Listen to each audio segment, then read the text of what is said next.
دنیا کی نظریں امریکہ اور ایران پر جمی ہوئی ہیں تو اسی دوران مشرق وسطیٰ کے افق پر ایک نیا طوفان جنم لیتا دکھائی دے رہا ہے، جہاں ایک طرف ہے اسرائیل اور دوسری طرف ہے ترکی، اور درمیان میں بحیرہ روم کا وہ پر اسرار سمندر جس کے نیلے پانی صدیوں سے طاقت اور سلطنتوں کی کہانیاں اپنے سینے میں دفن کیے ہوئے ہیں۔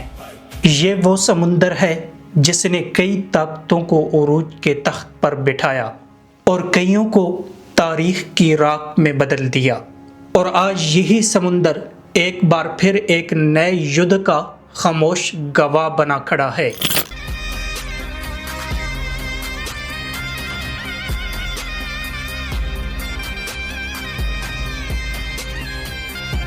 ترکیہ کے صدر اردگان کا کہنا ہے کہ اگر مشرقی بحیرہ روم میں ترکی اور قبرص کے ترکوں کے حقوق پر کوئی حملہ ہوا تو ہمارا جواب بہت واضح اور بہت سخت ہوگا۔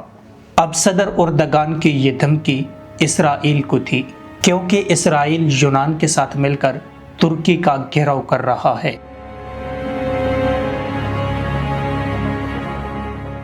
دراصل ہوا یوں کہ مشرقی بحیرہ روم میں بڑے گیس اور تیل کے ذخائر ملے ہیں، اور اب یونان اسرائیل کے ساتھ مل کر ان ذخائر میں پائپ لائنز اور ڈرلنگ کا کام کرنا چاہتا ہے، اور یوں ان تمام ذخائر پر اسرائیل اور یونان قبضہ کرنا چاہتے ہیں، اور یہاں ترکیہ کو مکمل طور پر نظر انداز کیا جا رہا ہے۔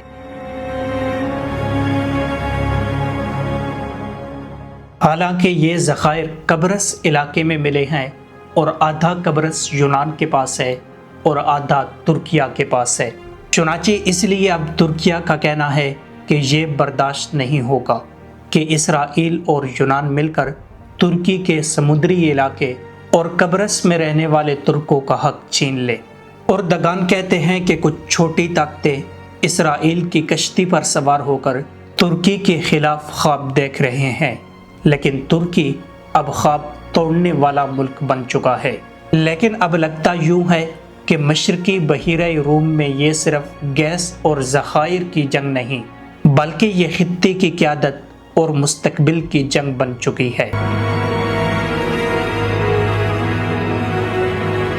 Şimdi güya Doğu Akdeniz'de Türkiye'nin ve Kıbrıs Türk'ünün hak ve hukukuna kastedilirse bilinmesini isterim ki cevabımız çok net olur, çok da sert olur.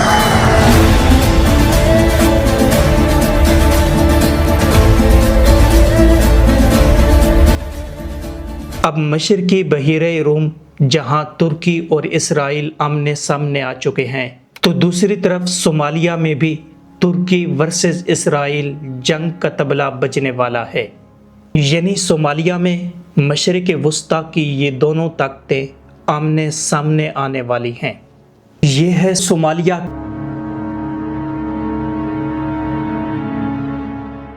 اور اب اس کے دو حصے ہو چکے ہیں۔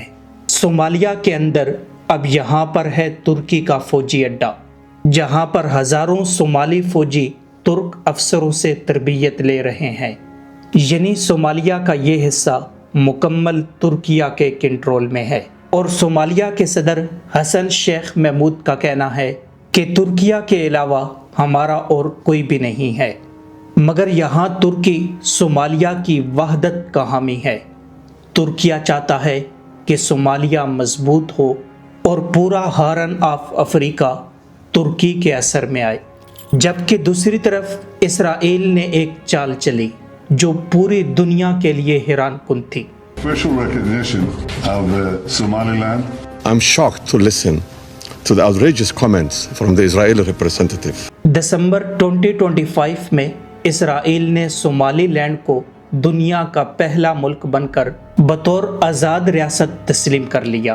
یوں صومالیہ کے دو حصے ہو گئے، اور اب صومالی لینڈ میں اسرائیل سفارت خانہ کھول چکا ہے، اور ریڈ سی کے قریب اسرائیل صومالی لینڈ کے ساتھ مل کر اپنا ایک نیا فوجی اور معاشی اڈہ بنانے جا رہا ہے۔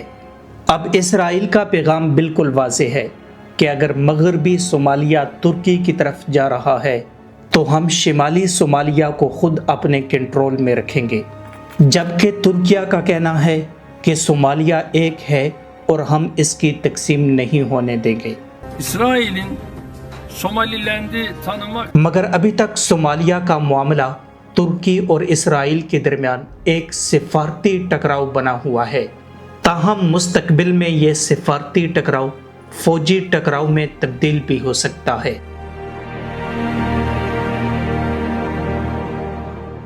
یہ تو ہے صومالیہ کا معاملہ، مگر مشرقی بحیرہ روم میں اسرائیل اور ترکی کی کشیدگی بڑھتی جا رہی ہے۔ اب اس تمام صورتحال پر ترکیہ کے آرمی چیف کا کہنا ہے کہ hماری فوج ہر وقت تیار ہے، اور اگر ہمیں آزمانے کی کوشش کی گئی تو تسلی بخش جواب دیا جائے گا۔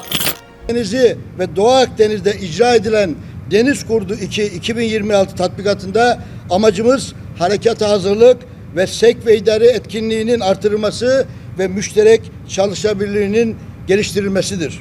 Tatbikatta siber yetenekler ve yapay zeka destekli programlar komuta kontrol süreçlerinde etkin olarak yer almıştır. Teşekkür. دوسری طرف امریکی صدر ٹرمپ کا کہنا ہے کہ جب تک میں صدر ہوں تو ترکی اور اسرائیل میں جنگ نہیں ہونے دوں گا۔ اس کا مطلب ہے کہ موجودہ امریکی صدر کی موجودگی میں اگر یہ جنگ ٹل بھی جائے تو مستقبل میں یہ ہونی ہی ہے۔ Between Israel and Turkey, and will you sell F-35 to Well, Turkey? you know, he's a very good friend of mine. And we've worked very well together. I like him a lot. I'm not supposed to say that because the press will say, oh, he likes Erdogan. No, he's a hell of a leader and a strong person, very strong person. I haven't heard that at all. If I did, I'd call him, and I think I'd make sure that things were fine. I don't think that will happen with Turkey. Not as long as I'm president, because he respects me and I respect him. But beyond that, we have a good friendship. So, you know, we'll see. And my second question, that's my second question. Beside peace in the Middle East, what do you